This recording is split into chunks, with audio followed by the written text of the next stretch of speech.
বিরতির পর আবারও স্বাগত।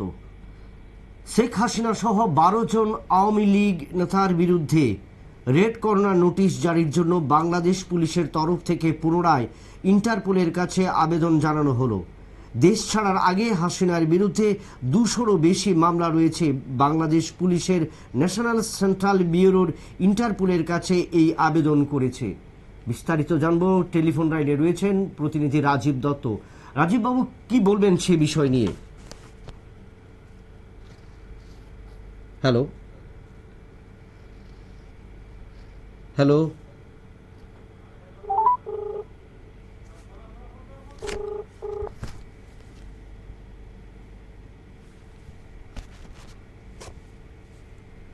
কি বলবেন সেই বিষয় নিয়ে? শেখ হাসিনা সহ 12 জন আওয়ামী নেতার বিরুদ্ধে যে রেড কর্নার নোটিশ জারি করা হলো।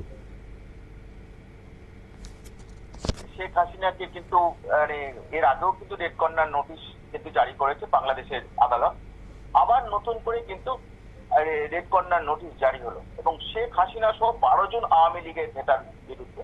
তার মধ্যে তৎকালীন শেখ হাসিনার আমলে যিনি বিদেশ মন্ত্রী ছিলেন তার নামে রয়েছে, তথ্যমন্ত্রী যিনি ছিলেন তার নামে হয়েছে, স্বরাষ্ট্রমন্ত্রী তার নামে হয়েছে। এরকম বিশেষ করে মন্ত্রিসভার যারা ছিলেন বাংলাদেশের তাদের বিরুদ্ধে কিন্তু রেড কর্নার নোটিশ জারি হয়েছে।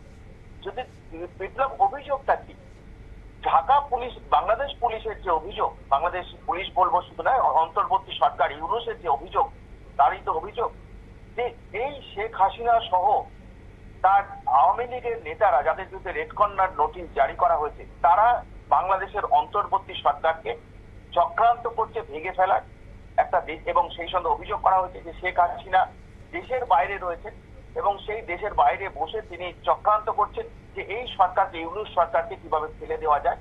এবং তিনি প্রতিনিয়ত বিভিন্ন ভার্চুয়াল মাধ্যমে আসছেন, এসে তিনি ওখানকার কর্মী নেতাদের সঙ্গে গোপন বৈঠক করতেন। এটা নিয়েও যেমন অভিযোগ হয়েছে, তেমনি একইভাবে যে জুলাই যেটা বাংলাদেশের যে সমন্বয় যে ছাত্র আন্দোলন যেটা নিয়ে কোটা বিরোধী যে আন্দোলন ছিল, সেই আন্দোলনে যেন বহু জায়গায় গুলি চলেছে এবং সেই গুলি চালনার দায়টা চাপানো হয়েছে শেখ হাসিনা। অভিযোগ করা হয়েছে বিশেষ করে যে শেখ হাসিনা বহুজন মারা গেছে, তাদের লাশ গুম করে দেওয়ার অভিযোগ উঠেছে, এমনটা অভিযোগ উঠেছে। এবং সবকিছু পরিকল্পনা, খুন, গুলি চালনা, এর চক্রান্তের জন্য দায়ী করা হয়েছে শেখ হাসিনাকে, যে সরকারি ভাবেই এইগুলো ঘটনা হয়েছে এবং প্রধানমন্ত্রী নিজে করিয়েছেন এগুলো। এবং এই নিয়ে কিন্তু রাষ্ট্রদ্রোহিতার মামলা করা হয়েছে ঢাকা আদালতে। তার জন্যই রেড কর্নার নোটিশ জারি এর জন্য সুপারিশ করা হয়েছে।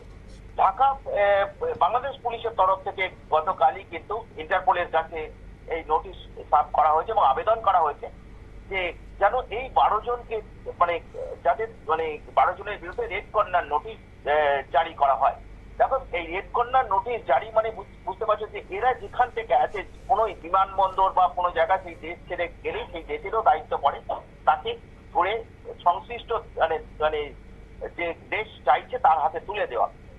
যদি বলো যে এর আগে আমরা দেখেছি শেখ হাসিনার বিরুদ্ধেও কিন্তু এর আগেও আরেকটি রেড কর্নার নোটিশ জারি করার জন্য সুপারিশ করেছিল বাংলাদেশের আদালত। বাংলাদেশ পুলিশ সেই সুপারিশ কিন্তু পাঠিয়েছিল ইন্টারপোলের কাছে, কিন্তু ইন্টারপোল পরিস্থিতি বিবেচনা করে এখনো পর্যন্ত সেই রেড কর্নার নোটিশ কিন্তু তারা শেখ হাসিনার বিরুদ্ধে জারি করে। তাই কারণ তারাও তো জানে যে শেখ হাসিনাকে সরকারিভাবে কিন্তু আশ্রয় দিয়েছে ভারত সরকার। কারণ এই যে অন্তর্বর্তী সরকার, সেইটারও কিন্তু একটা তার সেই সরকারের একটা বৈধতা নিয়েও প্রশ্ন উঠছে, সেই সরকারের বাংলাদেশের পরিস্থিতি নিয়ে প্রশ্ন উঠছে। অর্থাৎ সেই অবস্থায় দাঁড়িয়ে আবার নতুন করে শেখ হাসিনার বিরুদ্ধে ইন্টারপোলের নোটিশ জারি করার জন্য তারা আবেদন করেছে। কিন্তু প্রশ্ন, তারা এর আগেরটাই যখন হয়নি, ইন্টারপোল সেটা অ্যাকসেপ্ট করেনি, আবার পাঠানো হয়েছে, তো কতটা অ্যাকসেপ্ট হবে সেটা পরবর্তীতে বোঝা যাবে। কিন্তু যেটা মনে হচ্ছে যে কেন বাংলাদেশ সরকার, অন্তর্বর্তী সরকার ইউনূস কেন বারবার এই কাজটা করছে, তাদের যেটুকু মনে হচ্ছে যে দেখো, ইন্টারপোলের নোটিশ, আমি আবার বলি যে ইন্টারপোলের নোটিশ যখন সার্ভ হয়, যদি সত্যি ইন্টারপোলের নোটিশ কিন্তু শেখ হাসিনার বিরুদ্ধে জারি করা হয়, তাহলে কিন্তু ভারতেরও কিন্তু একটা চাপ তৈরি হবে, আন্তর্জাতিক চাপ। কি চাপ? কারণ ইন্টারপোল জানো যে 142-48টা কান্ট্রির মধ্যে এই তারা এই চুক্তি আছে অর্থাৎ কোনো দেশে এই সমস্ত দেশগুলোতে কোনো আসামি গেলে কোনো দেশ ইন্টারপোল নোটিশ করলে সেই আসামিকে তুলে দেওয়া, আসামি হিসেবে ডিটেক্ট করে তুলে দেওয়া।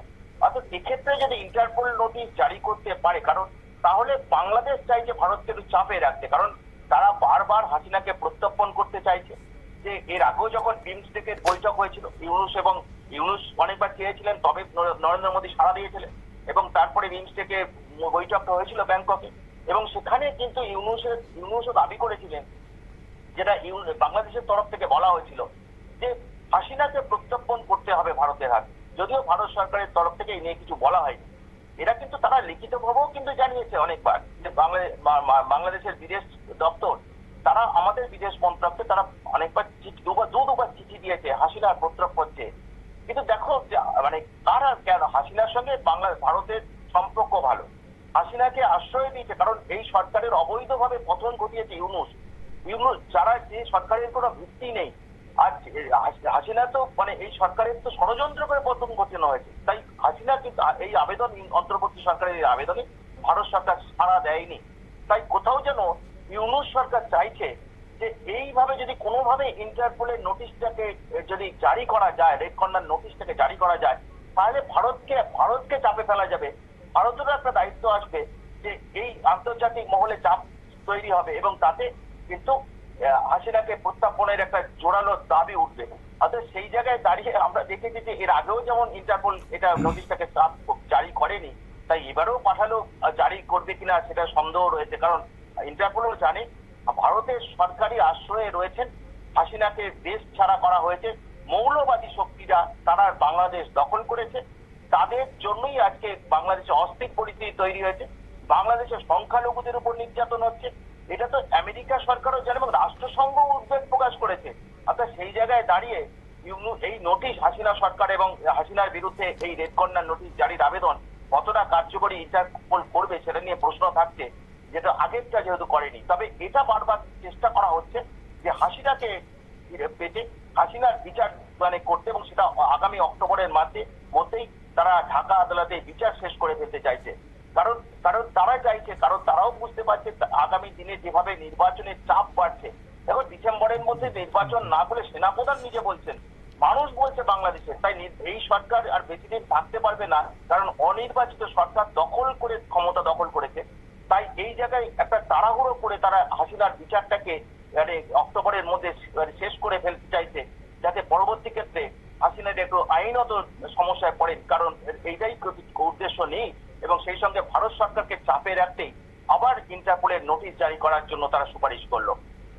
বিপ্লব, শুনলেন যে ইন্টারপোলের মাধ্যমে নোটিশ জারি করা হয়েছে, এবং সেই 12 জন শেখ হাসিনা সহ 12 জন আওয়ামী লীগ নেতার বিরুদ্ধে রেড কর্নার নোটিশ, এবং সেই মধ্য দিয়ে ভারতকে চাপে ফেলার যে পরিকল্পনা বা চেষ্টা ইউনুস সরকার, সেটা কতটুকু সফল হবে সেটা কিন্তু বলবে সময়। আবারও নিয়ে নিচ্ছে একটা ছোট্ট বিজ্ঞাপন বিরতি, সঙ্গে থাকুন নিউজ ভ্যানগার্ড।